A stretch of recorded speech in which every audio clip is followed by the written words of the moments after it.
In this world, the ruling class are the samurai. Conflict plagues the land. Warring clans battle for supremacy. Fatherless menaces grind endlessly for overpowered abilities and brutally jump you for the shirt off your back. Your goal is to become a legendary warrior with fame and renown, and even conquer territory of your own. This is where we find ourselves today. This is Samurai Parallel. Alright boys, as per usual, let's start with some customization and getting dripped out. Yes, we want to look like the future shogun that we are aspiring to be.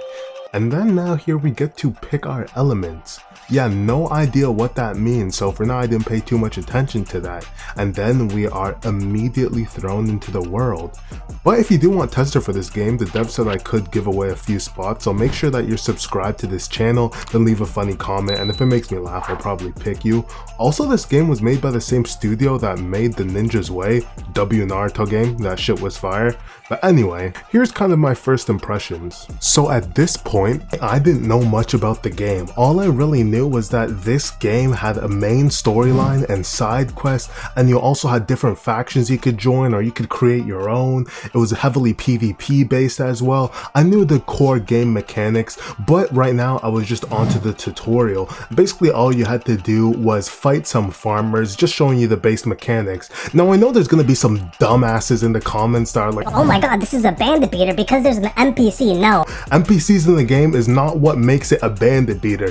It's when beating up NPCs becomes a mindless grind, that's when it's a bandit beater. But after that intro quest, it was actually time for me to hop into ranked because the PvE in this game and the PvP is very intricate. It's a lot like Dark Souls. You have your dashing, your parrying, your posture bar. Overall, it takes a lot of skill to actually play this game. And speaking of skill, there isn't really skill spam in this game. You have to be good at the core combat to be good at all, and that makes the team fights and just the fighting in general really fun and really fluid. There's also this other cool system where if you get someone's posture bar low enough with enough heavy hits and basic M1s, then you can actually press C and do a finishing move on them. Now either it'll do a lot of their health or it'll straight up one tap them. Either way, it's a really cool system. But that said, after I was done getting my ass positively whooped in a 1v1, it was time to go back and continue with the main storyline. Now the next task was to actually raid a camp. Now in this game you have two approaches. You can either be a ninja, an assassin, and sneak around and kill people, or you can be a samurai and go in guns blazing and hacking and slashing everyone. So I'm gonna show you guys right here. I decided to be more stealthy, and you can actually run up behind different NPCs and players and straight up execute them swiftly with your blade. So that's really cool. There's lots of raids like this and fortresses that you can infiltrate in the game, so you can actually choose how you want to go about doing it, and it adds a whole other aspect of like strategy and stuff. And this is one of my favorite things about the game, because there was some moments while I was grinding the story where there was some like really cool things, like me almost getting caught by a guard in a fortress, but then like sneaking behind a wall and like executing someone. It leaves opportunity for a lot of cool moments. Now of course it wouldn't be an RPG game if you didn't have your items, from your cosmetics to your weapons to your armors to your outfits. Yeah, you got it all. But unfortunately half the community decides to cross-dress, but you know that's alright, we'll ignore that. Regardless, the game does have a lot of different items for you to choose from, and I like that about it. And it also makes questing more rewarding because you can get really cool drops and gives it some replayability.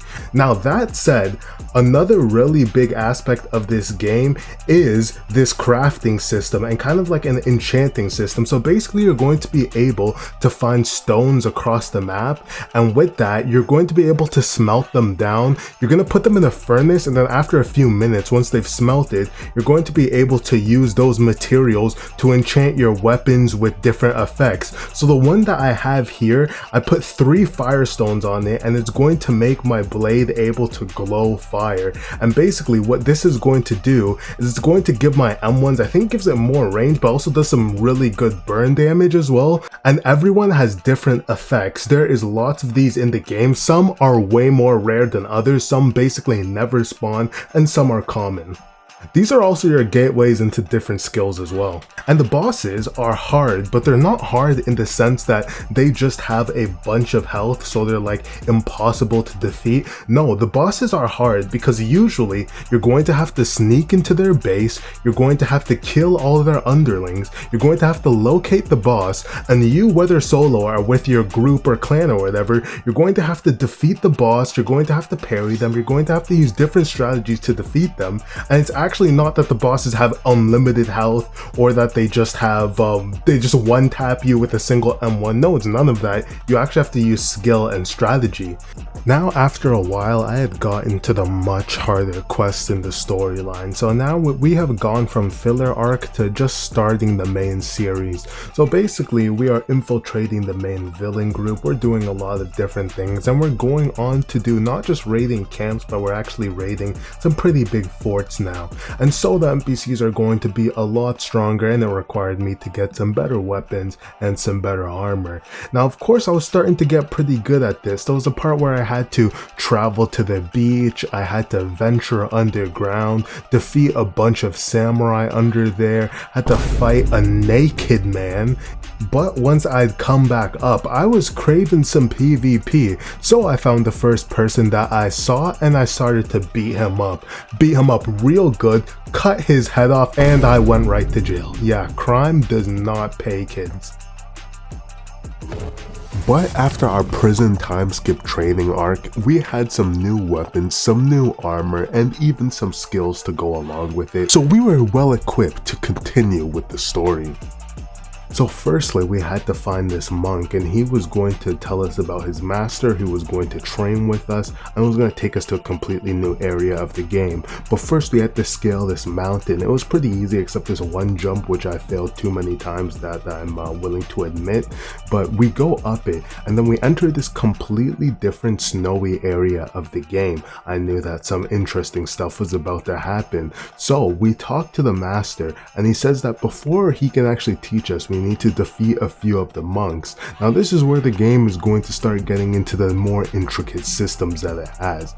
Now what I had to do now was actually talk to these monks and fight them. So I'm using all my new abilities, using the blue fire enchantment I have on my sword, and either way it was a pretty easy fight, and I like where things were going from here.